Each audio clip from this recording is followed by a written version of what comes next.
America వ్యాప్తంగా ICE immigration customs enforcement బృందాలు తనిఖీలు చేపడుతున్నాయి. ఇప్పటికే ట్రంప్ అధ్యక్ష పదవి బాధ్యతలు చేపట్టినట్టు నుంచి ఈ రోజు వరకు 4,000 మంది అక్రమ వలసదారులను గుర్తించారు. వారందరినీ తిరిగి వెనక్కి పంపిస్తున్నారు.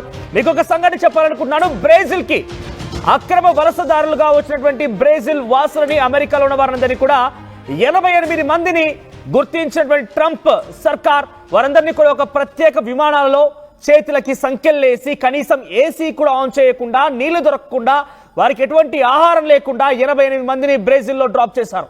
ఎంత హృదయ విదారక ఘటన ఇదంటే, అమెరికాలో ఉన్నటువంటి అక్రమ వలసదారులందరూ కూడా పంపించే ప్రయత్నం ట్రంప్ చాలా శరవేగంగా చేపడుతున్నారు.